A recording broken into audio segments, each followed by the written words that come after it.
Distinguida concurrencia, nosotros continuamos con el desarrollo de este primer Congreso Nacional de la Diablada Puneña. Inmediatamente vamos a invitar a Amiel Cayo Coaquira.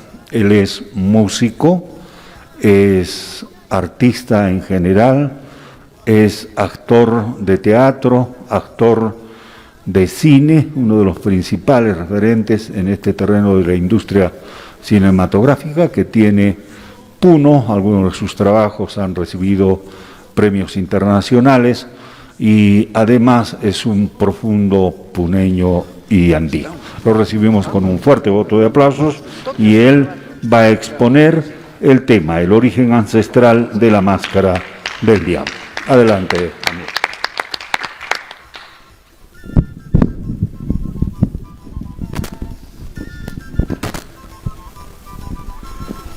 Muy buenas tardes, muchísimas gracias a la espectacular Diablada de Bellavista por este evento que organiza para vertir ideas acerca, digamos, de esta danza y este personaje tan que es parte de nuestra identidad.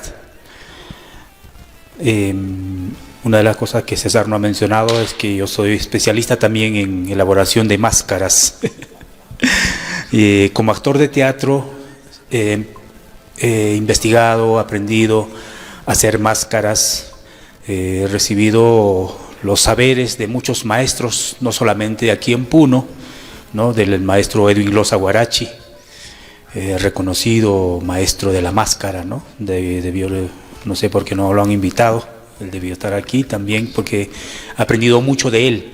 En cuanto no solamente a la técnica de la elaboración de la máscara tradicional, como él hace, ¿no? Con la pasta colonial, la pasta de yeso. También he tenido la oportunidad de aprender con el maestro Santiago Rojas, que es el padre de la máscara paucartambina en Cusco. Todas las máscaras, las danzas que hoy se ven en la festividad en el mes de julio, Santiago Rojas los ha creado, los ha diseñado, ¿no? Cuando era joven, él ya ha fallecido, ya Santiago Rojas. Del mismo modo también aprendí con maestro Abel Beriche de la región Junín, ¿no? De la Huaconada de Mito. Tuve el honor de conocerlo, a este maestro que trabaja tallado en madera. También él ya partió. Y también aprendí de otros maestros como nuestro paisano Edmundo Torres Tresierra, nos deben de conocerlo algunos, que es también un artista, actor, danzarín, artista plástico, radicado en Alemania. Dicho sea de paso, creo que está haciendo planes para venir a la fiesta de la Candelaria, a ver si por ahí lo agarramos para que él pueda también enseñar, ¿no? Él ha aprendido una técnica que lo ha aplicado, digamos, en el teatro y tiene una vasta producción, ¿no? Que sobre todo circula en Europa, pero siempre tomando sus raíces andinas, ¿no? Luego aprendí con el maestro Gustavo Boada, que es un artista plástico que radica ahora en Estados Unidos, que era parte, digamos, de la sala de máscaras del grupo Yuyashkani, donde yo trabajé 20 años con este grupo.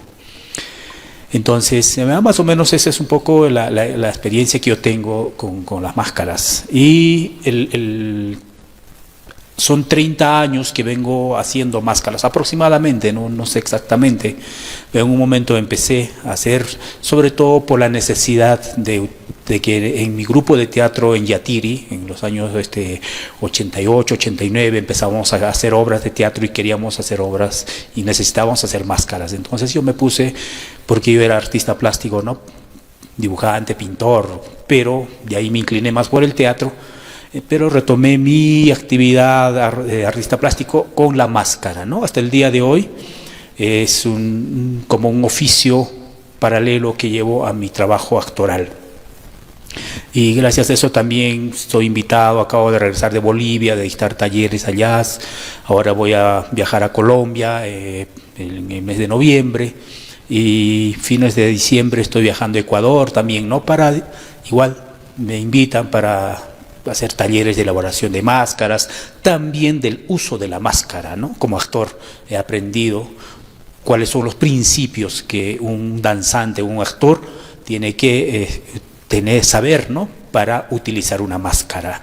Para esto me he apoyado en la antropología teatral. Es una ciencia propuesta por el maestro italiano Eugenio Barba y Nicola Savarese, ¿no? Que ahí en Italia crearon esta ciencia que trata del estudio del comportamiento del ser humano en una situación de representación, ¿no? Y esto se aplica tanto para el teatro, para la danza, para el ballet, para todo, ¿no? Cuando nosotros danzamos en la fiesta, en las calles, estamos en una situación de representación, manejando nuestra energía no cotidiana, ¿no? Estamos bailando con los pasos y eso pues es extra cotidiano, no es cotidiano. Entonces a eso se dedica a estudiar la antropología teatral. Bien, cuando yo siempre trabajo, no es que hago una máscara que ya, porque se me viene así, la creatividad, no se me... sino que también tengo que saber, ¿no? De dónde viene, ¿no? ¿Qué estoy haciendo? ¿No? Estas máscaras. Cualquier máscara que me encomiendan hacer, tengo que investigar. Entonces, en muchos de los casos, como mi trabajo como actor me ha llevado por distintos lugares, casi he recorrido todo el país, he recorrido muchas festividades, participo en festividades, también participo en festividades en Cusco, no solamente aquí en Puno, también en Junín, bailo en la Tunantada, ¿sí, no? Entonces, y esto pues me ha permitido a mí, como investigador, conocer, ¿no? Las técnicas, las formas de las máscaras. También he viajado a otros países, he estado en Europa, en Asia, en Latinoamérica, ¿no? Y ahí también he tenido, digamos, acercamientos, ¿no? con el uso de la máscara y la elaboración de la máscara también. Entonces, siempre me hago preguntas, ¿no? Como todo persona curiosa, ¿no? de querer entender y saber. Y en este caso, hace mucho tiempo pues que yo vengo trabajando y haciendo máscaras de diablos, no solamente para máscaras del estilo de Puno, ¿no? También he hecho máscaras en Lima para el son de los diablos, he hecho máscaras en Cusco para las diferentes comparsas, he hecho para eventos, espectáculos, ¿no? Inclusive me solicitan máscaras de otros países, ¿no? De Estados Unidos, de España, así he hecho trabajos para eso. Entonces, una de las grandes o una de las principales, digamos, máscaras que siempre me ha llamado la atención es la máscara del diablo, ¿no? Y diablos, danzas de diablos, o diablada, diablicos, diablillos, como se llama hay en toda Latinoamérica. Entonces sobre eso vamos a un poco a conversar ahora, ¿no? ¿De dónde viene eso, no? ¿Cuál es el origen de todo esto, ¿no? De estas danzas? Entonces de eso un poco le voy a conversar acerca de estos hallazgos que he tenido con el encuentro con la máscara del diablo. Vamos a empezar con unos conceptos básicos para entender, ¿no? Por favor, la siguiente diapositiva, ¿no? ¿Qué es una máscara? ¿No? No sé, es una pregunta básica que siempre como actor, como mascarero, como dicen a veces, ¿no? Tú eres un mascarero. Entonces, ¿qué es una máscara, no? Es todo elemento que cubre una parte o puede cubrir todo el rostro, ¿no? De una persona con fines rituales o artísticos, ¿no? Por lo general, siempre una máscara representa el rostro humano, pero siempre caricaturizado, ¿no? Una máscara nunca es un rostro tal cual, como el normal, ¿no? Sino siempre se alteran los rasgos humanos, ¿no? O también puede representar animales, o también pueden ser meramente fantasiosos, imaginarios, ¿no? De acuerdo a la creatividad del artista, ¿no? Y en eso, pues, a nivel del mundo hay muchas máscaras, es incalculable la cantidad de máscaras que hay, ¿no? Y su etimología, pues, proviene, ¿no? del latín mascus, o masca, como dice, que significa fantasma, ¿no? Y otro origen también que se le da es pues del árabe, dice, ¿no? Porque ustedes saben que, los árabes, la cultura árabe ha invadido la península ibérica 700 años. Justo antes de que llegaran los españoles a Latinoamérica, los árabes se habían retirado de la península ibérica, ¿no? De España.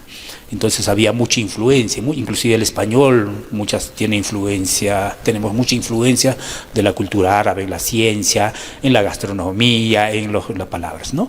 Entonces, una de las palabras, ¿no?, que es del árabe, ¿no?, es majara, o májara, algo, ¿no?, que significa bufón, ¿no?, o alguien que porte un elemento, una máscara. Y posteriormente, con el latín, pues, ¿no?, ustedes saben que el latín es la lengua madre del español, del italiano, francés, etcétera, ¿no? Las lenguas latinas, y ahí pues aparece pues la palabra, ¿no?, en francés masque o máscara en italiano, ¿no? De ahí viene, digamos, la etimología del origen, digamos, de la palabra máscara, ¿no? En el Perú también existía un nombre, ¿no? Y he averiguado, ¿no?, el maestro Orellana en Junín, por ejemplo, él tiene un libro sobre la máscara de Junín, y el término que utilizaban en el quechua huanca para denominar la máscara es sainata, ¿no? Y en Cusco, los danzantes, sobre todo los que peregrinamos a Coyuriti, usamos una máscara tejida en lana que se le denomina huacollo, ¿no? También es una máscara, obviamente. Entonces, esos, digamos, términos netos nuestros que existen aquí en el Perú para denominar a la máscara, ¿no? Bien, siguiente diapositiva. Gracias por la asistencia, ¿no? Una vez me preguntaron, creo un par de veces, ¿no?, ¿qué es careta, qué es máscara?, me decían, ¿no? Entonces, un poquito también me puse a indagar, ¿no? O sea, ¿cuál es la diferencia entre careta o máscara? Dicen careta que te cubre hasta la cabeza, ¿no? Y máscara solamente la parte de la cara, algunos dicen. Pero, digamos, son sinónimos. Careta o máscara es lo mismo, ¿no? Porque son elementos que te cubren el rostro. Los lentes, por ejemplo, que nosotros utilizamos, es una máscara, ¿no? La máscara más pequeña, dicen que es la nariz del payaso, ¿no? Si alguien se pone una nariz de payaso, es una máscara también, ¿no? Y cualquier, ¿no? Inclusive ahora en la pandemia hemos utilizado la mascarilla, ¿no? Para protegernos, ¿no? Pero también sobre todo el término de careta, digamos, se aplica más a elementos, digamos, de utensilio para el trabajo, o en el deporte, en el esgrima, ¿no? Es la careta la que cubre el rostro con la finalidad de protegerse también, ¿no?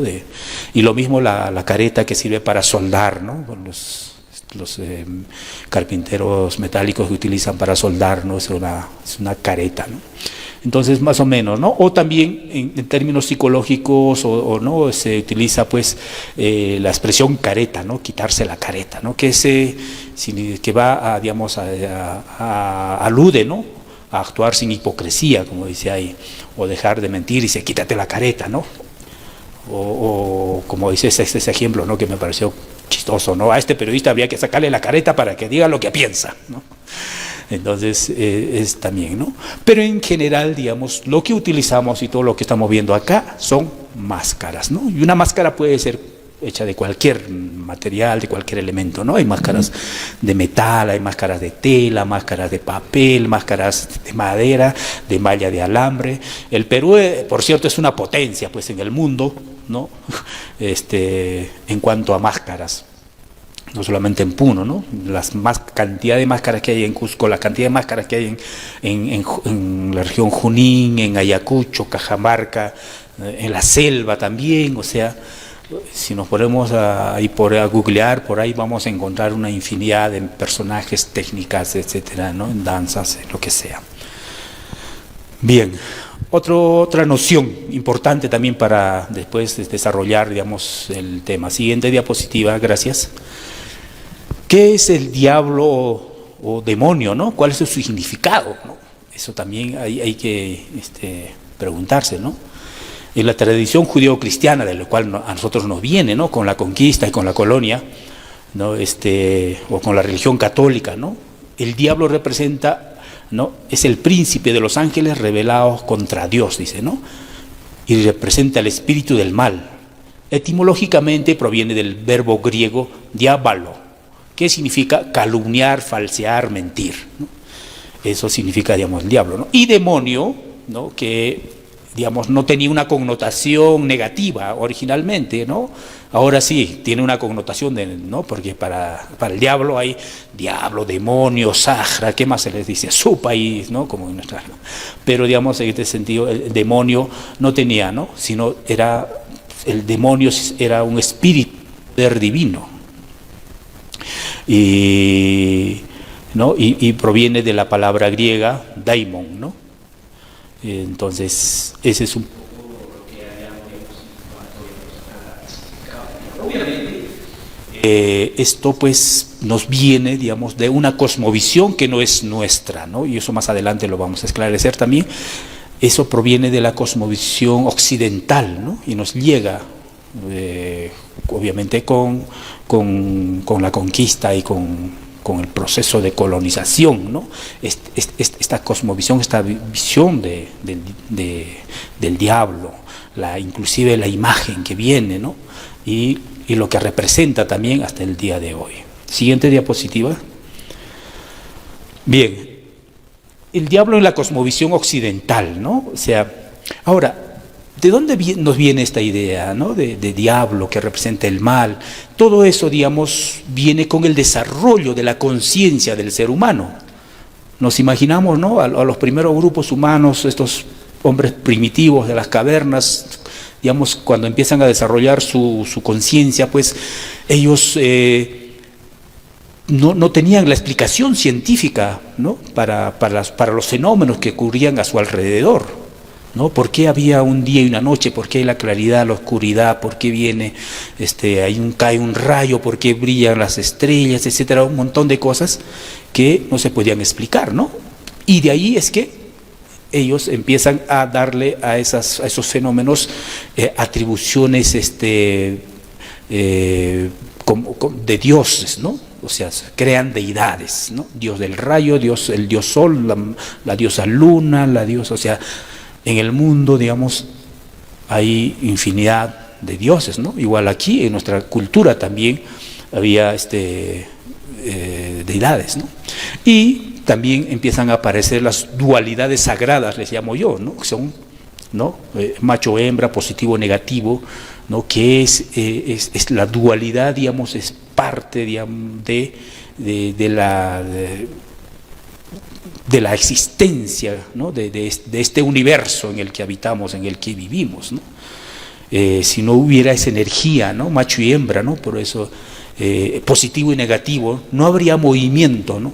Porque el positivo y el negativo permite que este universo, la Tierra, en todo haya movimiento, haya, ¿no? El macho y la hembra, todo eso.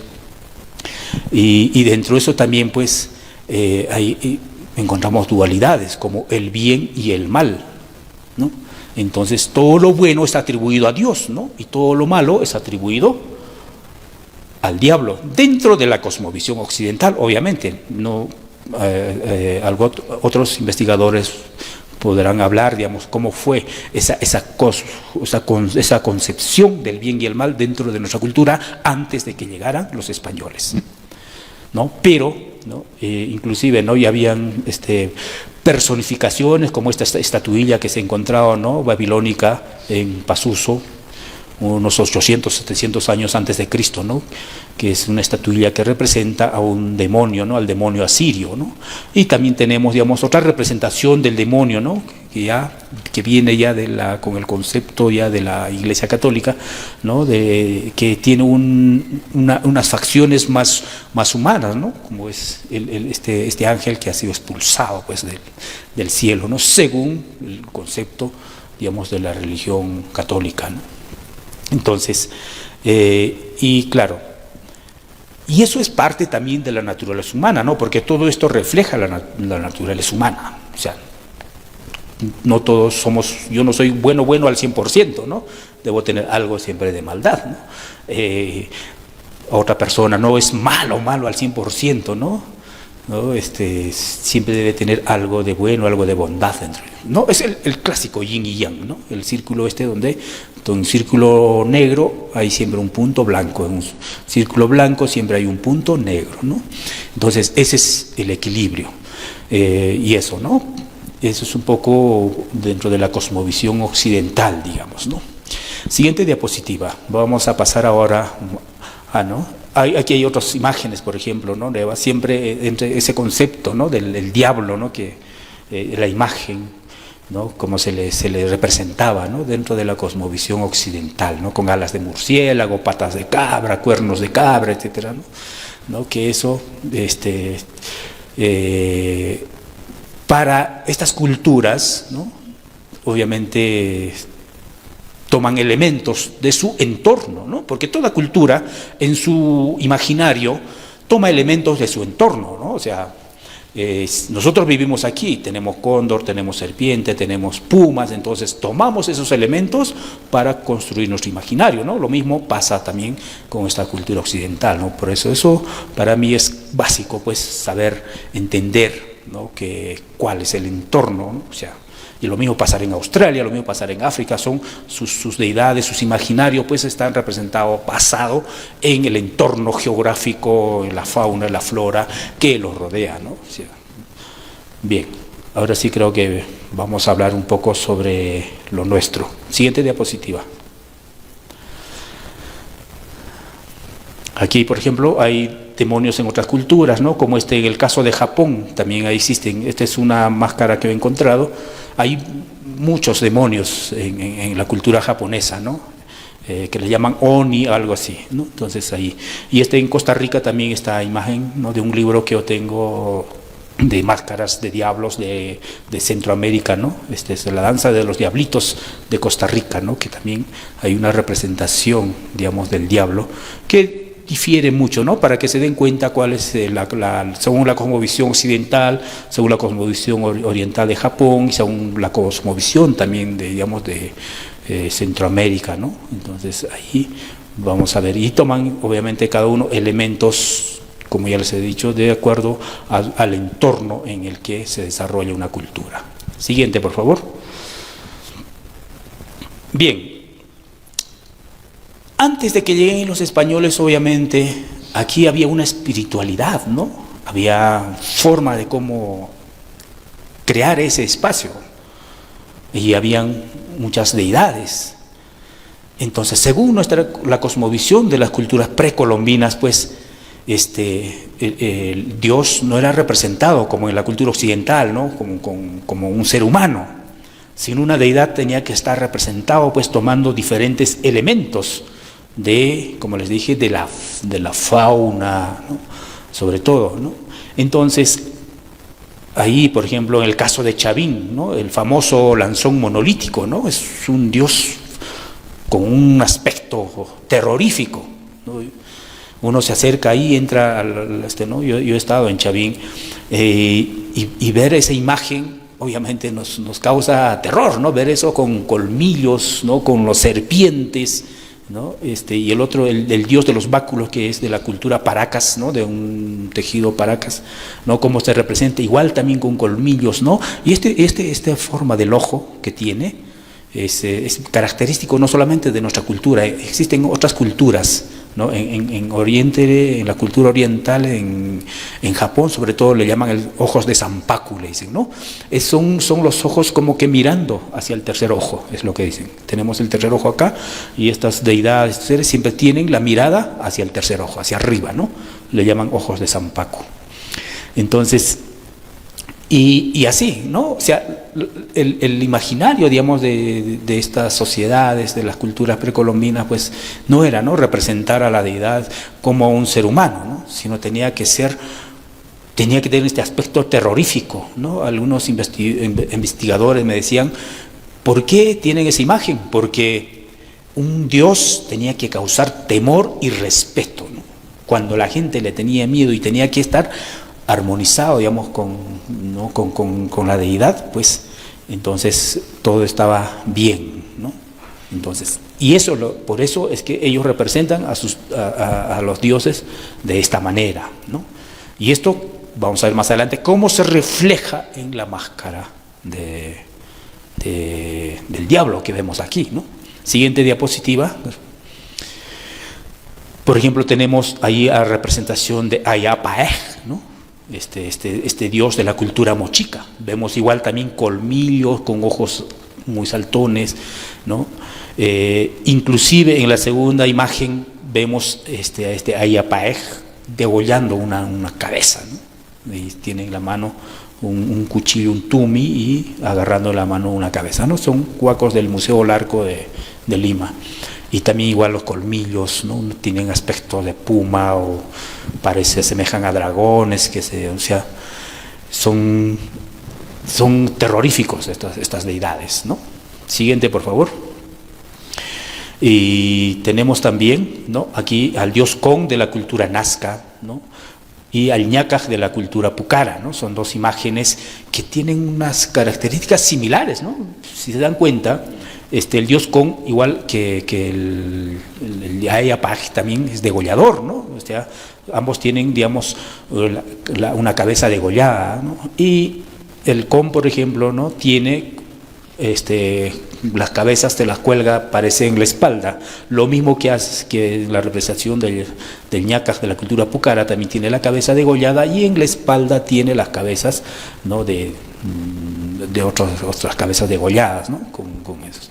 Entonces, esa es un poco la visión que tenía las culturas precolombinas, ¿no?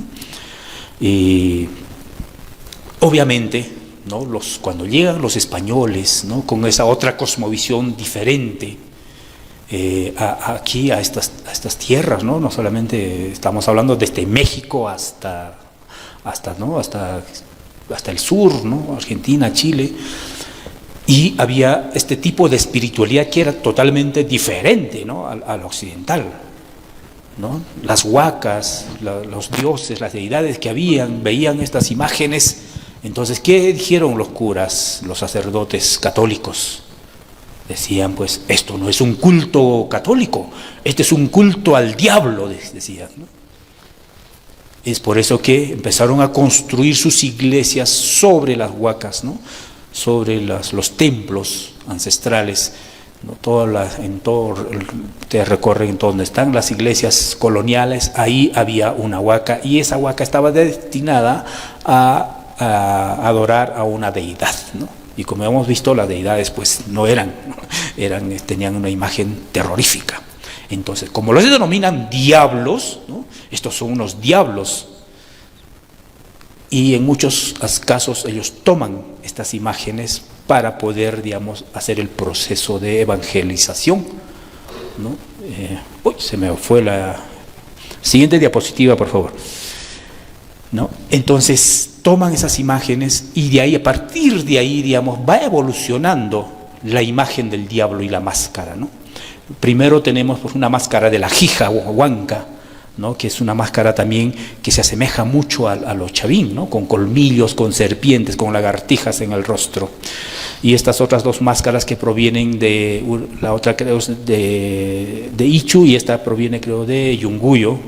Estas son tomadas del libro del coleccionista Arturo Jiménez Borja, ¿no? El doctor Arturo Jiménez Borja, gran investigador y coleccionista de máscaras. Es una de las principales colecciones, ¿no?, que existe en el Perú de máscaras, y lo tiene el Museo Ribagüero. Cuando vayan a Lima, vayan al Museo Ribagüero y van a ver en exposición estas máscaras, que es inclusive máscaras antiguas, precolombinas, hasta, digamos, la época en que él falleció, ¿no?, el Arturo Jiménez Borja.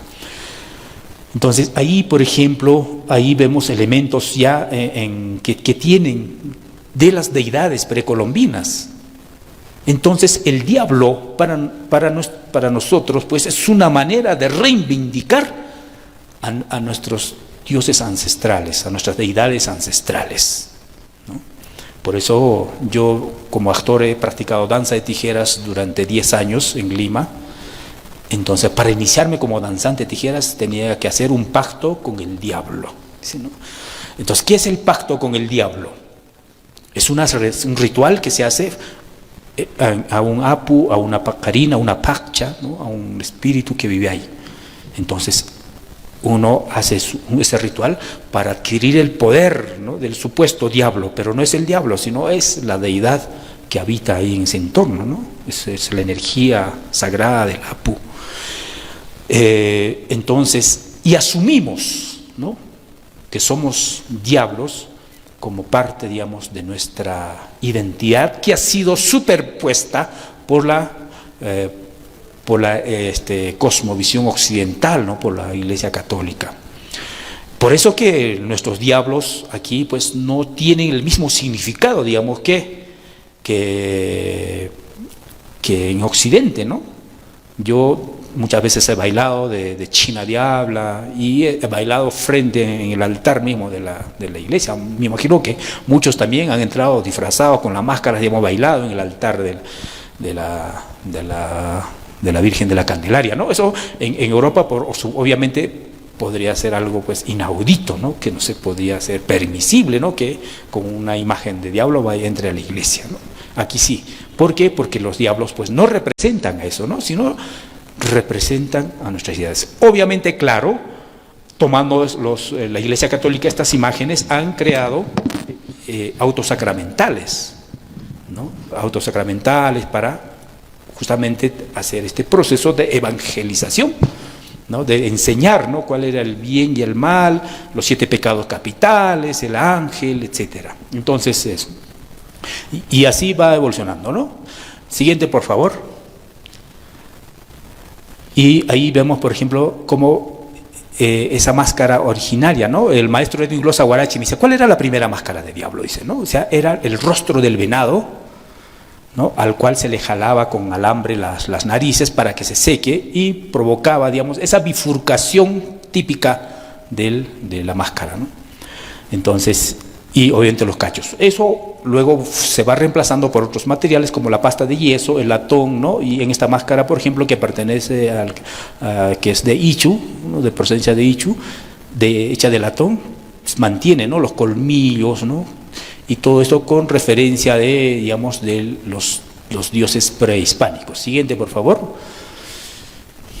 Aquí, por ejemplo, tenemos estas fotos que son muy conocidas, ¿no?, y están en el libro de Arturo Jiménez Borja, ¿no?, de estos diablos, ¿no? Ahí está la máscara con la que se danzaba, los trajes que también ya lo han expuesto anteriormente en la exposición que me antecedió, ¿no? Son trajes. Ahí se ve en la fotografía de este extremo, ¿no?, más o menos ya una evolución de la máscara que se va acercando a la máscara que se ve actualmente, ¿no? Vamos pasando, ya no nos queda mucho tiempo. Siguiente, por favor. Vamos a ver otras máscaras. Aquí, por ejemplo, tenemos una máscara del mascarero boliviano Vizcarra, ¿no?, el que está el primero. Y así eran, digamos, cuando yo era niño, las máscaras no tenían estas cosas ahora que ha crecido hacia arriba, ¿no?, con dragones, ¿no? Esto llega según tengo entendido, con las películas chinas. El dragón se incorpora ahí cuando llega las películas de Bruce Lee, toda esa, ¿no? Había un boom en los años 70, ¿no?, de las películas asiáticas, y obviamente los carteles, los pósters venían con dragones y eso, claro. Entonces las lagartijas, las serpientes que originalmente llevaban nuestras máscaras fueron siendo reemplazados por dragones, ¿no? Y en este otro lado tenemos una máscara del maestro Edwin Glossa Guarachi, ¿no?, también con una representación con un dragón, ¿no? Ya le crecen, le ponen alas, entonces se va poniendo más espectacular, digamos, la máscara del diablo, ¿no? Y hoy en día, pues, ahora hay que tener una capacidad de síntesis, ¿no?, artística para poder lograr, digamos, una imagen así, ¿no? Ahora, como que está haciéndose un giro de 160 grados, tenemos máscara, por ejemplo, esta verde de aquí, ¿no?, que tiene un rostro más humano, ¿no? Un rostro, digamos, más occidental, ¿no? Pero estas máscaras, por ejemplo, aún la de Edwin Glossa Guarachi, todavía tiene esa origen, digamos, de las deidades precolombinas, ¿no? Imagínense, se parece, yo veo y se asemeja mucho al lanzón monolítico, ¿no?, con los ojos, las serpientes. Entonces, para mí, estas imágenes de estas deidades precolombinas son el origen, digamos, de la máscara que actualmente utilizamos, ¿no? De la máscara del diablo. Siguiente, por favor, ya para terminar. Estas son algunas máscaras que yo he elaborado. La primera es una máscara inspirada en el dragón moche, de la cultura mochica, ¿no? Que es para la danza de los diablicos. Y la otra, obviamente, tomando, digamos, elementos de las máscaras típicas de la diablada, hice una versión muy distinta, ya muy personal, ¿no? Para hacer una máscara del diablo. Bien, con eso concluyo. Muchas gracias. Siguiente diapositiva.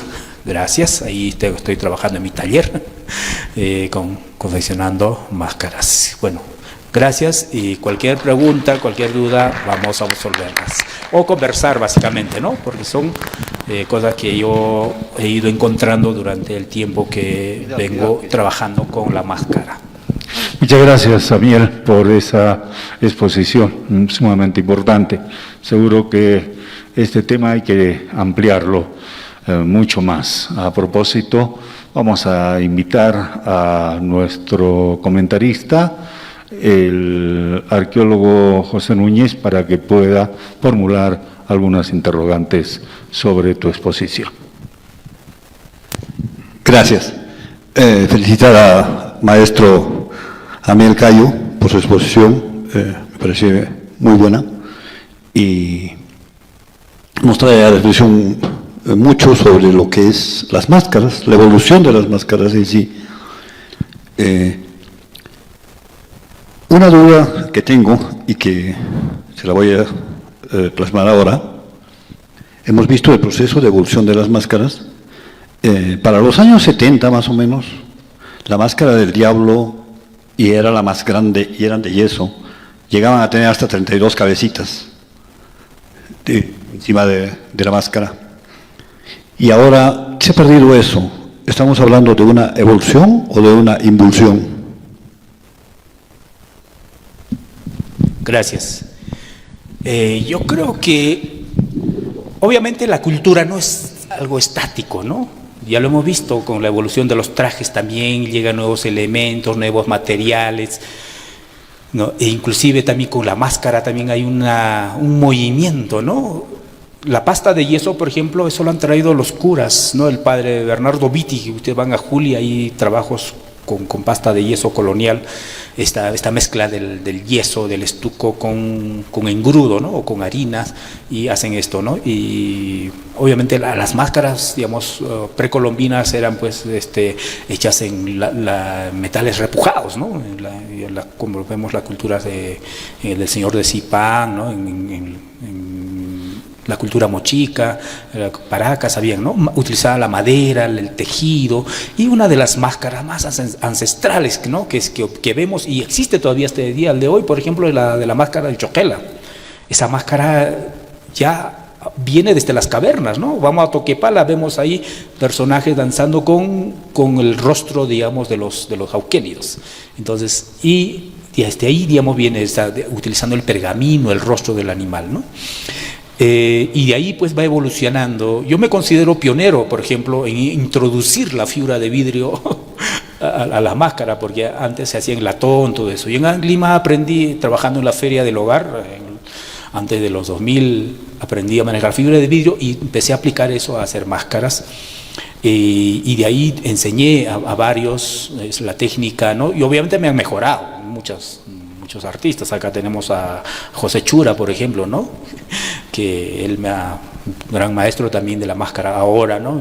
Ha sido mi discípulo y me ha superado, hace unos trabajos extraordinarios.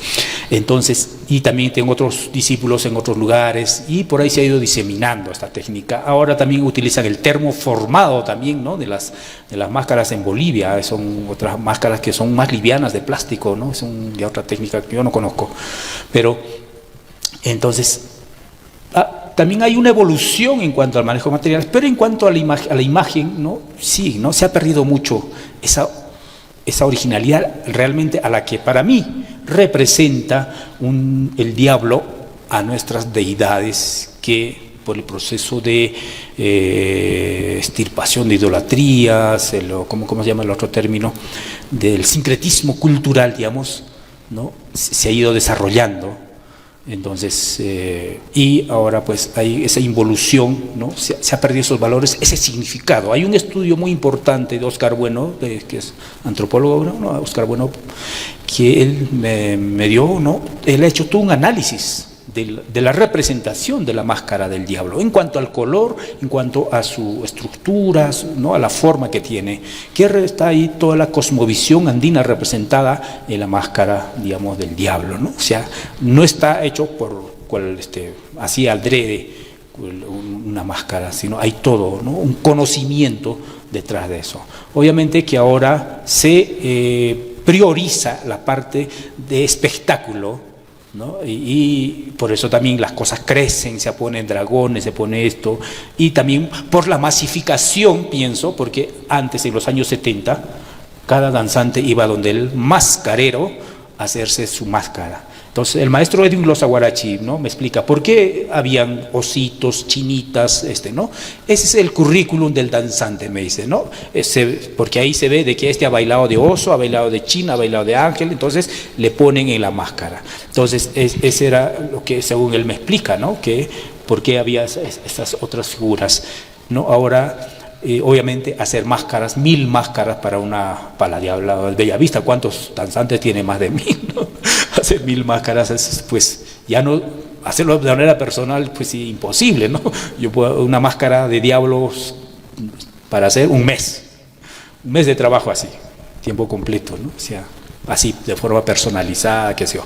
Pero obviamente hay un proceso, pues, de hacerlo por ciento las máscaras. Entonces hay que hacer moldes, hay que hacer otras técnicas, hay que simplificar las cosas. Entonces hay una involución, como usted dice, ¿no? En cuanto a la máscara, sí. Muy bien. Ahora voy a invitar al antropólogo Walter Rodríguez para que formule también su interrogante. Buenas tardes, Samir. Gracias por tu presencia y ese aporte extraordinario de tu experiencia, tus vivencias, tu trayectoria. Bueno, hiciste referencia a un maestro, Santiago Rojas del Cusco. Él elabora las máscaras de los diablos de Paucartambo. Seguramente que también no dudo de que hayas bailado de diableco en Paucartambo. Se te ha visto también con tu acollo ahí en esa peregrinación a Collorriti. ¿Qué diferencia encuentras tú en la elaboración y sobre todo en la representación de un ser humano vistiendo un traje de diablo de Paucartambo y de la diablada puneña?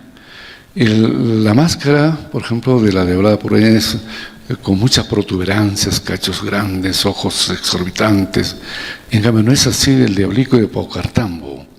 ¿Qué diferencia le encuentras y cuál es la conducta, digamos, de transformación que tiene el portador, el quien se pone la máscara del diablo de Paucartambo y el de Puno? Porque el de Puno entra a bailar a la iglesia, la Virgen. En cambio, el diablo de Paucartambo está ahí, está en los techos y no se acerca a la Virgen. Gracias. Bien. Obviamente, en cada lugar, digamos, en cada región, y solamente en Perú, por ejemplo, en el norte tenemos a los diablicos en Piura y en Chiclayo también, ¿no? También tenemos el son de los diablos, ahí son de los diablos en Saña. Hay muchas danzas de diablo, el diablo de Porcón en Cajamarca, ¿no? También, y como tú lo mencionas, en Cusco también hay diablos que son llamados sáharas, ¿no? Ellos. En Paucartambo y también en el Valle Sagrado, en San Salvador, en Pisaj, en Calca, bailan, digamos, esta danza de los sáharas. Pero cada uno tiene su particularidad, ¿no? Y aquí en Puno obviamente también son diferentes, no son iguales, ¿no? Los diferentes danzas de diablo que he conocido en Latinoamérica, ¿no? En Colombia, en Ecuador, en el diablo Uma en Ecuador, por ejemplo, ¿no? Y cada uno tiene su propia particularidad, ¿no? Y claro, en el altiplano también tiene esa particularidad. Ahora, los danzantes en Cusco, por ejemplo, hablan del sentido de enmascararse, dicen. Nosotros nos enmascaramos. Entonces, ¿qué quiere decir enmascararse? Es cubrirse todo todo el cuerpo, ¿no? Y la máscara es parte de todo el traje, ¿no? Todo se complementa. Y esa mística, eso es lo que valoro mucho de los cusqueños, que todavía lo mantienen ellos. Se enmascaran, se ponen guantes, se cubren el rostro, pañuelos utilizan, no se les ve nada de piel. Y rigurosamente durante todo el ritual de lo que es la festividad, ¿no? Ellos no se quitan la máscara tan permanentemente, ¿no? Eso yo lo he visto en mi infancia aquí en Puno, ¿no? Me recuerdo inclusive que los danzantes de los Diablos se ponían, influenciados obviamente por las luchas de México, ¿no? Una máscara previa de tela, no sé si se recuerdan, inclusive esta portaba inclusive la peluca, ¿no? de la máscara, era esa máscara de telas así. Entonces obviamente el danzante sacaba la máscara principal, la del diablo, pero su rostro seguía cubierto, ¿no? Entonces, y así, ¿no?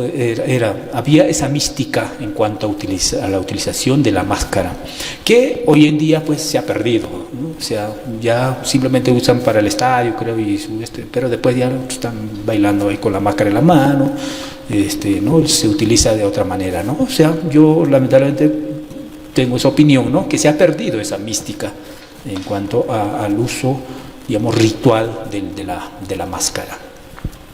Entonces, ahora, ¿cuál es la diferencia? Obviamente es totalmente diferente, ¿no? El Sáhara Paucartambo, el Sáhara tiene otra danza, tiene otro movimiento, todo, y también tiene otra participación dentro de la festividad, ¿no? Porque Paucartambo, si ustedes tienen la oportunidad de ir, es un ritual, es una obra de teatro que se representa en 3 días, y todos los danzantes saben qué es lo que tienen que hacer, tienen su rol dentro del gran espectáculo que se arma en la festividad. Y los sáharas cumplen un rol principal, ¿no? Su rol, por ejemplo, no pueden acercarse a la Virgen, por eso siempre se les ve caminando por los techos. Pasa la Virgen, ellos se cubren el rostro, ¿no? Eso tiene una connotación también simbólica, ¿no? Que obviamente viene pues del catolicismo, ¿no? Que un diablo, un demonio no puede ver a la deidad, ¿no? Y al final del ritual los sáharas son los que se llevan las almas, ¿no? Cuando se produce la guerrilla. Entonces hay una representación muy diferente. Yo sé que la danza del diablo que nosotros representamos proviene, digamos, de esta autosacramental, ¿no? Que esta es una forma de representación también teatral que traen los curas para enseñarnos el bien y el mal, los 7 pecados capitales. Por eso existe el arcángel, ¿no? En los sáharas, en Cusco, por ejemplo, no hay un ángel. Todos son sáharas y único personaje diferente es la china sáhara, ¿no? No hay un arcángel, ¿no? ¿Dónde ha entrado la Iglesia Católica? Ha metido su mano en cuanto a la danza de los diablos, lo han tomado y han hecho esa representación de los 7 pecados capitales. Lo mismo pasa también en los diablicos de Mochumí, en Chiclayo, ¿no? Donde hacen ellos la representación de los 7 pecados capitales. O sea, eso no es patrimonio no solamente de este lado, ¿no? Sino también está en ese lado, ¿no? Entonces, esa es un poco más o menos las diferencias, ¿no? que yo he encontrado, ¿no? en este camino que he recorrido. Gracias.